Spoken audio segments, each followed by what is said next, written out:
آپ ڈاکٹر سے جا کے پوچھیے، انجینئر سے پوچھیے، سی ایف اوز سے پوچھیے جو چارٹرڈ اکاؤنٹنٹس ہوتے ہیں وغیرہ، ان سب سے پوچھیے. ان کو گاڑیوں میں ہم آپ گھومتے پھرتے دیکھتے ہیں، لیکن جب بورڈ آف ڈائریکٹر کی میٹنگز ہوتی ہیں نا تو ایک امام کو اتنا نہیں سنایا جاتا جتنا یہ لوگ سن رہے ہوتے ہیں. ٹھیک ٹھاک ان کے اوپر پریشر ہوتے ہیں، ٹھیک ٹھاک یہ لوگ پرابلمز میں. میں نے ایسے لوگوں کو، پروفیشنلز کو دیکھا ہوا ہے، بلکہ میں ایک ریئلسٹک ایک حقیقی واقعہ بتاؤں. یعنی میٹنگ ہونی ہے اگلے دن منڈے میٹنگ، اور ایک دو دن پہلے لوگ ڈپریشن کی گولیاں کھا رہے ہیں کہ یار جس کو فیس کرنا ہے نا اس نے ہماری ایسی کھچائی کرنی ہے کہ ہم اس کو فیس نہیں کر سکتے. ایسا نہیں ہے کہ آپ عالم یا امام بنتے ہیں تو ابھی تو وہ پریشر جو دنیا کے دوسرے پروفیشن کے لوگ فیس کر رہے ہوتے ہیں اتنا پریشر تو امام پہ آتا بھی نہیں. نمبر 2 بات، حضور اسپیس نہیں دیتے.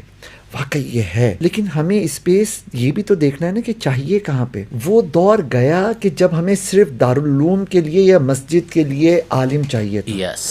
اس